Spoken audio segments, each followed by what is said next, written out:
Index fund को हम लोग शायद स्ट्रेटेजिकली यूज नहीं करते हैं।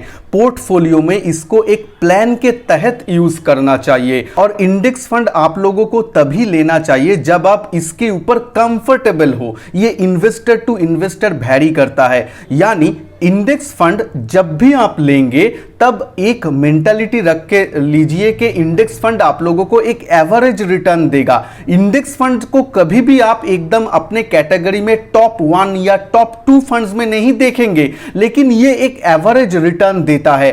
लेकिन हर साइकिल में ऊपर का जो फंड है, जो टॉप 1 या टॉप 2 फंड है, वो चेंज होता रहता है। जैसे कि लार्ज कैप सेगमेंट में पहले आपका एचडीएफसी इक्विटी फंड हाई हुआ करता था, उसके बाद आईसीआईसीआई ब्लू चिप फंड हुआ करता था, आज के दिन में एक्सिस ब्लू चिप फंड अच्छा कर रहा है। लेकिन ये जो टॉप का 1 या 2 फंड्स है, ये साल दर साल चेंज होता है, 5 साल बाद 6 साल बाद चेंज हो जाता है। लेकिन इंडेक्स फंड अपना जो एवरेज रिटर्न है उसको बरकरार रखता है।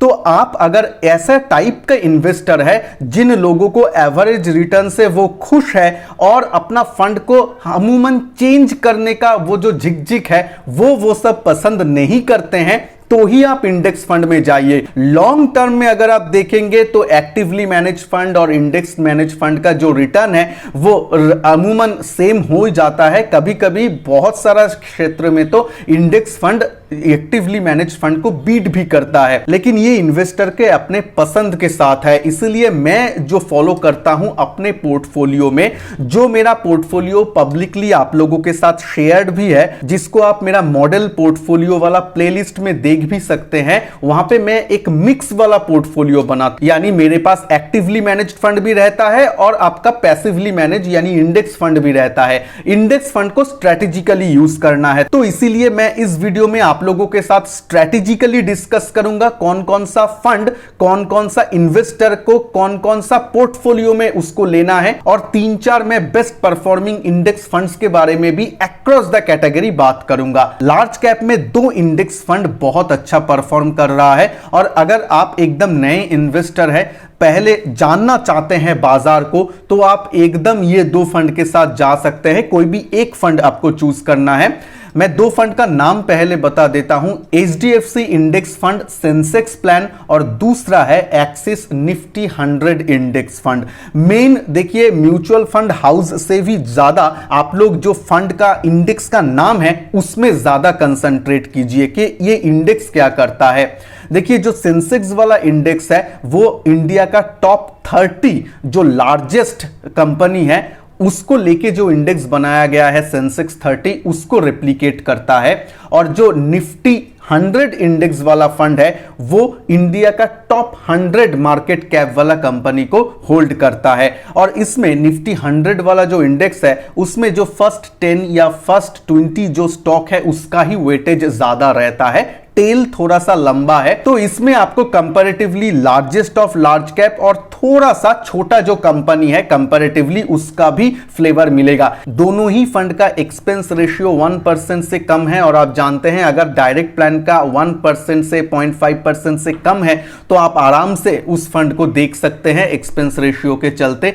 ट्रैकिंग एरर भी दोनों ही फंड में कम से कम है। थोड़ा बहुत ट्रैकिंग एरर सभी फंड में रहेगा इंडेक्स फंड में, लेकिन कम से कम जिस फंड में है उसको ही आपको देखना चाहिए। दोनों फंड हाउस भी अच्छे हैं तो आप आराम से भरोसा कर सकते हैं। लेकिन इसमें अगर आप सेंसेक्स प्लान को पसंद ना करके कोई लोग अगर निफ्टी वाला प्लान ले सकते हैं तो वो भी आप ले सकते हैं। वहां पे आप यूटीआई निफ्टी इंडेक्स फंड के साथ आराम से जा सकते हैं। जो नाम आप लोग हमेशा सुनते आए हैं कि इंडिया का लार्जेस्ट कंपनी जैसे कि HDFC bank, ICICI bank, Reliance, TCS, Infosys, Asian paints, ये सब कंपनी जो largest of the large cap है वो सब कंपनी ये सब इंडेक्स में रहता है, जो इसको एक एडेड एडवांटेज देता है, एक स्टेबिलिटी देता है। तो आपका पोर्टफोलियो में अगर आप एक फिलर चाहते हैं कि मुझे एक लार्ज कैप बेस्ड फंड चाहिए और मैं एक इंडेक्स फंड के साथ ही जाना चाहता हूं, मुझे एक्टिवली मैनेज फंड नहीं चाहिए, तो आप ये दोनों इंडेक्स में से कोई भी एक को चूज कर सकते हैं। लेकिन इसमें भी अगर आप थोड़ा सा और डाइवर्सिफिकेशन चाहते हैं कि मुझे 30 से ज्यादा 100 स्टॉक का बास्केट ज्यादा अच्छा लगता है, तो आप निफ्टी 100 इंडेक्स फंड में जाइए। इसमें डिस्क्लेमर है कि एक्सिस निफ्टी 100 फंड मेरा ओन जो पोर्टफोलियो जो आप लोगों के साथ पब्लिकली शेयर्ड है, उसमें भी मैंने इसको शामिल किया है। अब मिड कैप सेगमेंट में इंडेक्स फंड के बारे में बात करते हैं। देखिए, इस वीडियो में मैं ज्यादा जोर दे रहा हूं स्ट्रैटेजी के ऊपर, कब आपको इंडेक्स फंड लेना चाहिए और अपना ओवरऑल पोर्टफोलियो में कैसे उसको बैलेंस करना है, क्योंकि जो डिटेल्ड एनालिसिस है उसके ऊपर वीडियो ऑलरेडी बना हुआ है मेरे चैनल में, आप लोग देख सकते हैं। इस वीडियो में ज्यादा स्ट्रैटेजी के ऊपर जोर दे रहा हूं।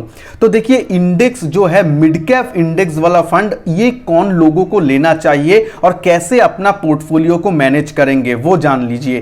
पहली बात है, आपको स्मॉल कैप और मिड कैप इंडेक्स में अगर आप इंडेक्स फंड भी रखते हैं अपने पोर्टफोलियो में, उसके साथ साथ मेरा यह सुझाव होगा आप एक एक्टिवली मैनेज्ड फंड भी रखिए, क्योंकि जो मिड कैप है, जो स्मॉल कैप है, उसमें आपका जो नंबर ऑफ स्टॉक का जो यूनिवर्स है बहुत बढ़िया है, मतलब नंबर ऑफ स्टॉक बहुत ज्यादा है। उसमें कौन सा अच्छा है और कौन सा बिजनेस साइकिल अच्छा है कौन सी कंपनी का, वो एक एक्टिवली मैनेज फंड मैनेजर ज्यादा अच्छा से डिसाइड कर पाएंगे। तो इसीलिए एक एटलीस्ट आप एक्टिवली मैनेज्ड फंड रखिए मिड कैप सेगमेंट में, और उसके साथ अगर आप चाहते हैं तो एक आप पैसिवली मैनेज या इंडेक्स फंड भी रखिए। जैसे कि मेरे पोर्टफोलियो में मैं लाइव आप लोगों को दिखाया, मेरे पास as a disclaimer Nippon India mid cap 150 Nifty index fund है।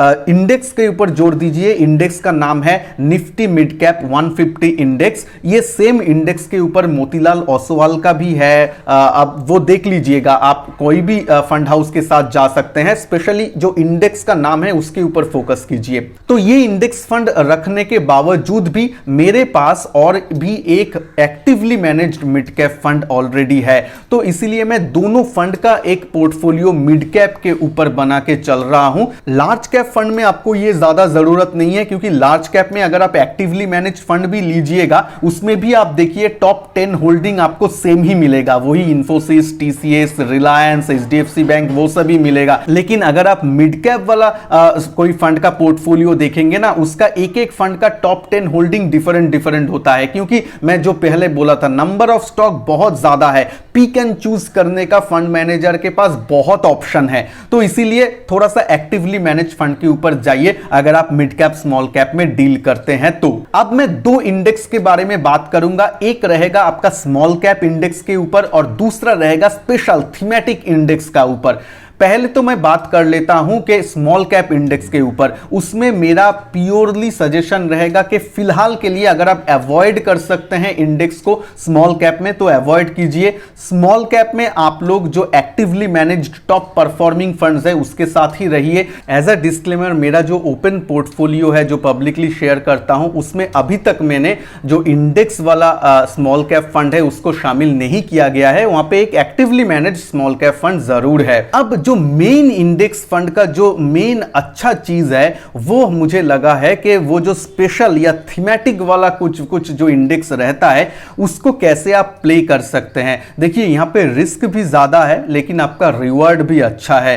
रिस्क क्यों ज्यादा है, देखिए वहां पे आप देखेंगे, एक दो मैं इंडेक्स फंड के बारे में बात करता हूं। एक इंडेक्स है जैसे कि आपका मोमेंटम 30 इंडेक्स, वहां पे जो आपका स्टॉक है जिसमें मोमेंटम है, जो ज्यादा मूव करते हैं, उन लोगों को लिया गया है। लेकिन इसमें एक क्या प्रॉब्लम है, उसमें आज के दिन में क्या हो रहा है, ज्यादातर मेटल सेक्टर वाला स्टॉक को शामिल किया गया है। मेटल सेक्टर वोलाटाइल सेक्टर है, तो एक दिन आप देखेंगे कि 2% आपका जो फंड है वो अप मूव में है, इंक्रीज कर गया, नेक्स्ट दिन देखेंगे कि 3% गिर गया है, 2% गिर गया है। तो ये जो वोलाटाइलिटी है वो बहुत सारा इन्वेस्टर को मतलब हजम नहीं होता है, आप लोग उसको हैंडल नहीं कर पाएंगे शायद। तो इसीलिए कोई भी इंडेक्स को लेने से पहले उसका जो डिटेल्स है वो जानिए, एनालिसिस कीजिए, उसके बाद ही लीजिए। तो इसीलिए मैं मोमेंटम 30 वाला जो इंडेक्स है उसको ज्यादा पसंद नहीं करता हूं, क्योंकि उसमें वोलेटिलिटी ज्यादा है। लॉन्ग टर्म में शायद आपको ज्यादा रिटर्न लेके देगा, लेकिन वो जो इन बिटवीन वोलेटिलिटी है ना,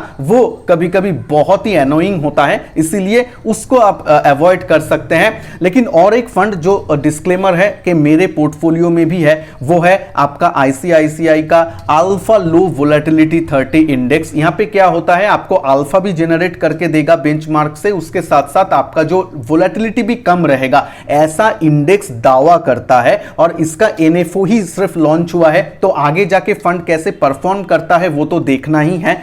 मैंने थोड़ा सा आप लोगों के साथ शेयर करके भी लिया था, एनएफओ में भी परचेस किया था। लेकिन आप लोग अगर थोड़ा सा टाइम देना चाहते हैं इस इंडेक्स को, तो थोड़ा सा 1 साल 6 महीने देख सकते हैं, उसके बाद उसका परफॉर्मेंस देखने के बाद ही आप लोग डिसाइड कर सकते हैं। हालांकि इंडेक्स जो दिया गया है एनएसई की तरफ से, बैक ट्रैकिंग जो डेटा दिया गया है, शेयर किया गया है, और ये इंडेक्स बहुत दिनों से अवेलेबल है, महीनों से अवेलेबल है, उसका जो ट्रैक रिकॉर्ड है वो तो अच्छा ही है। लेकिन ये आईसीआईसी वाला फंड कैसे परफॉर्म करता है ये आगे आने वालों दिनों में भी देखना होता है। लेकिन ये सब जो स्पेशल थीमेटिक वाला इंडेक्स है, ये सब में आप लोग थोड़ा सा देख सकते हैं। लेकिन अगर इसमें आप निवेश करेंगे तो अपना पोर्टफोलियो का एकदम कम से कम हिस्सा इसमें निवेश कीजिए, ज्यादा निवेश मत कीजिए। और ये इंडेक्स में एज पर एनएसई जो डेटा दिया गया है वो वहां पे दिखाया गया है कि निफ्टी और निफ्टी 100, ये जो दो इंडेक्स है, इसको ये 10 साल और 15 साल में बीट किया है, ये अल्फा लो वोलेटिलिटी 30 इंडेक्स। तो अगर आप लोगों को थोड़ा सा इंडेक्स से, निफ्टी सेंसेक्स से ज्यादा रिटर्न का चाहते हैं आप लोग, तो थियोरिटिकली इसमें आप लोग निवेश कर सकते हैं।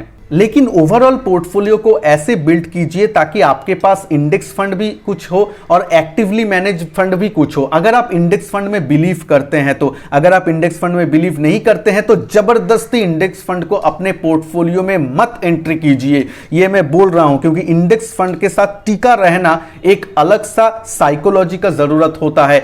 क्योंकि अगर आप देखेंगे कि इंडेक्स फंड अंडर परफॉर्म कर रहा है अपना एक्टिवली मैनेज फंड से, तो आप लोग पैनिक में आके वो सेल करने का तब सोचेंगे। तो इसीलिए मैं बोल रहा हूं ये इन्वेस्टर टू इन्वेस्टर वेरी करता है। अगर आपका मेंटालिटी है तो ही आप वहां पे जाइए। और मैंने इस वीडियो में मेरे अपने पोर्टफोलियो के ऊपर बहुत ज्यादा आप लोगों को बोला हूं कि मेरे पोर्टफोलियो में भी कुछ एक्टिवली मैनेज फंड है, इंडेक्स मैनेज फंड है। तो मेरा पोर्टफोलियो अगर आप जानना चाहते हैं तो उसका वीडियो आपका स्क्रीन में आ जाएगा, क्लिक करके जरूर देख सकते हैं। वीडियो को अगर अच्छा लगे तो लाइक शेयर जरूर कीजिए। चैनल में नए हैं तो चैनल को सब्सक्राइब करने के साथ साथ बेल आइकन को भी जरूर प्रेस कीजिए ताकि जब भी न्यू वीडियो अपलोड करूं वो आप लोगों के पास पहुंच जाए। मिलते हैं नेक्स्ट वीडियो में, तब तक के लिए जय हिंद, वंदे मातरम।